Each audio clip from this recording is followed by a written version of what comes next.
Dr. Arvind Kumar ji. He is president and founder of India Water Foundation, and he is PhD in defense studies. He is specialized in consultative status with UN, and he has observer status of governing body of the United Nations. He is has observer status with UNFCCC also, and he is involved in various international platforms.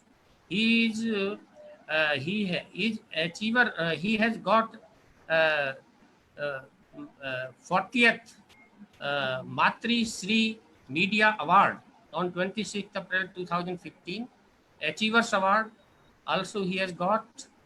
So he has many contributions and achievements to his career. So I now invite Dr. Arvind Kumar ji. Thank you, Sushil ji. Thank you Please very much. slide वगैरह आपके पास होगा, जरा उसको आप on कर अच्छा दीजिए. अच्छा मैं देखता हूँ.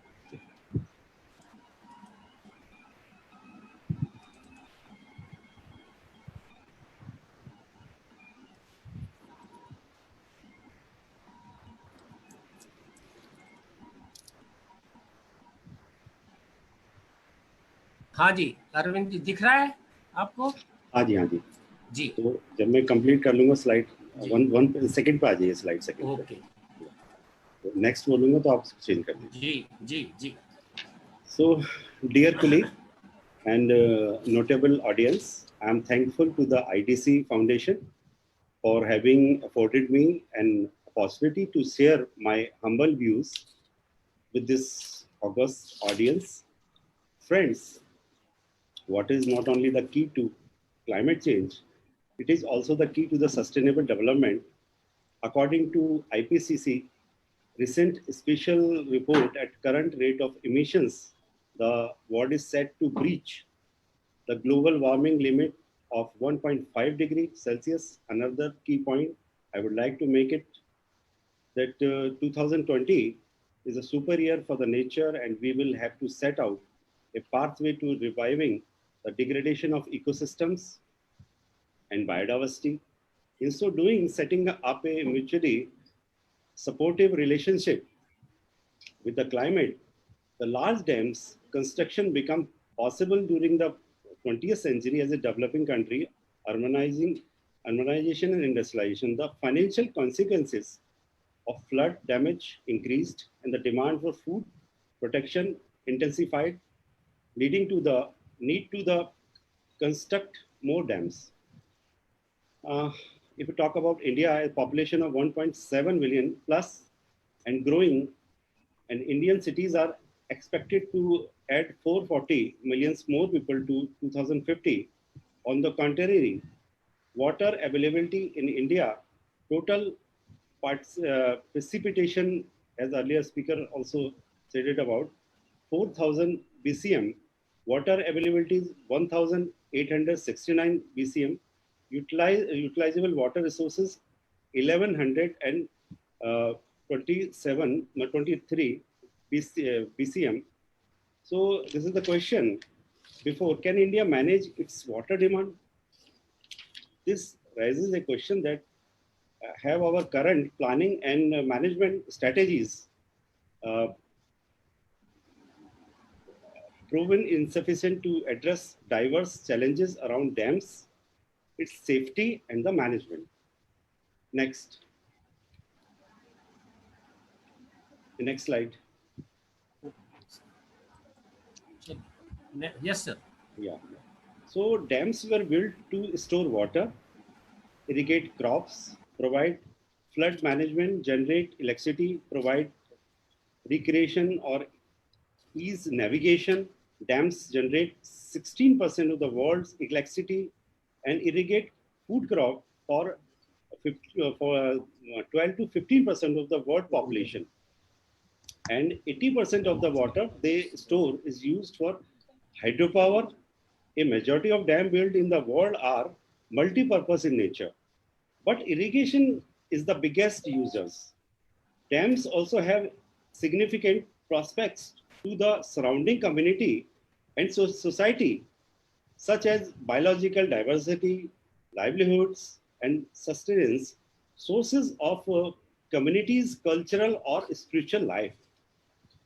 Considering the case of India, because we are talking about this problem in India, having a unique riparian status. We talk about the transboundary, most of the river are transboundary in nature. So it is the only regional country that fall in the all three categories: upper, middle, lower riparian, entailing a direct stake in all the important river basins of the region. India is home to more than 500 and 5,200 large dams and another 400 that are under construction, having a lot storage capacity of more than 300 billion cubic meters. As many as 90% of the dams in the country are on interstate river basins. India will store 26 million hectares of degraded land by 2030, more than its earlier target of 21 million hectares, as our Prime Minister, Mr. Narendra Modi, said at the UN conference to combat desertification, with further enhance the need for water. Also, they are looking forward to double the farmer income by 2022, which will also increase water demand. Next slide. Yes, please. Yeah. So it is estimated large water reservoirs account for 4% of the all human-made climate change, equivalent to the climate impact of the aviation livestock. The floods and the droughts caused by climate change in turn make dams less safe and less economic. Dams are not climate neutral, and particularly in the topics, eutrophication emits green gas, leading to decreased BOD levels, leading to global warmings, eventually climate change. Climate change is causing adverse change to the riparian ecotones of water tower of Asia. If you talk about the entire water system in the Asia, we have to understand the water tower of the Asia, where already dry season flow are struggling to meet demand in many downstream countries, causing changing of habitats of migratory birds, displacement of people, impending transportation and commerce. Upstream dams, water divergence, deforestation, overuse on major rivers and especially transboundary rivers like the Indus, Brahmaputra, and Ganges make these dry seasons scarcities more pronounced. Dams alter the natural flow regime, and with its virtually every aspect of a river ecosystem, including water quality, sediment transport and deposition, fish migration and reproduction, and riparian and floodplain habitat, and the organisms that rely on this habitat.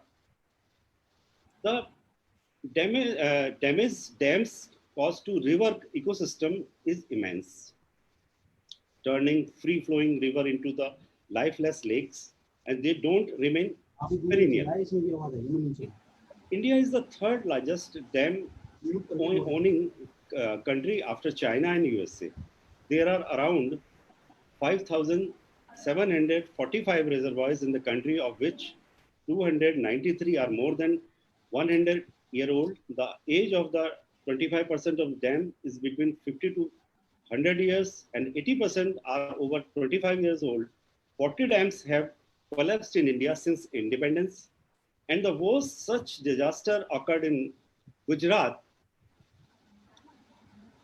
in 1979, leading to the loss of thousands of lives. Over 670 large dams across the country fall under high intensity seismic zones, and India has had 36 dams failure in the past. Next slide, please. Sir अब conclude करिए थोड़ा सा. The primary motivation for us to gather on the common platform is the need to find sustainable interventions. Some experts opine that what will people do for water, food, energy without a large water reservoirs clearly is no single solution that applies in every cause. It is not feasible to live without dams. A river and dams very so do the best solutions. According to report by American Rivers and International River Network, the consequences among rivers ecologists is that dams are single great cause of the decline of river ecosystems. While other experts opine that relocating communities out of the floodplain is not always feasible, but strategies use of alternatives such as setting back leaves, restoring river maintenance, and flood proofing can reduce flood risk or protect against flood damage. Bringing you some example like United States, roughly 900 dams were removed between 1990 to 2015, with another 50 to 60 more every year. They have spent over $49 million on enhancing their regulatory program with respect to dam safety. On a positive case, Africa shows the way with 90% of water in Africa falling within the 63 international river basin, catchment crossed by multiple borders, waste management in the region inherently an international and cooperative endeavor. In fact, World Bank approved 350 million to finance the dam rehabilitation and improvement projects in India to improve the safety and sustainable performance of our 220 selected dams. Last slide. Way forward. Conclude करिए वो सब थोड़ा सा. Conclude here. The subject of sustainability of development has been extensively debated over the last 2 decades.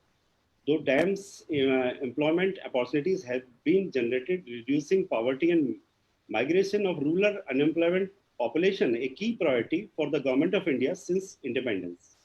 However, it is important to remember that replacing something such as large water supply dam may require implementing a number of environmental sustainable alternatives to make up the differences. Here, in last 10 years, I'm working in Meghalaya. I would like to cite case study of Meghalaya. Similar multi-purpose reservoirs were constructed to meet the various water use requirement of the community. Upstream reservoir used for drinking water supply and the irrigation purposes, and downstream reservoir for fisheries. They're supplying water for domestic use, livestock, watering, small-scale irrigation, and other beneficial uses. The creation of multiple reservoirs, microhydral projects have enhanced the water use efficiencies by making the water available throughout the year, thereby allowing use of improving irrigation methods and also by using the same water for different purposes in a cascading manner. For example, water microhydral projects have been used to meet power requirement for state irrigation purpose and on. To sum up, it's a way forward. Increased use of renewable forms of energy such as wind or solar power should be encouraged as they will contribute to climate change mitigation measures. Also, hydropower is no more considered as a green energy source. Small hydroelectric power dams can provide a viable alternative source against big dams. Optimize approaches like circular economies such as reuse and recycle to ensure water utilization and water use efficiency in agriculture practices.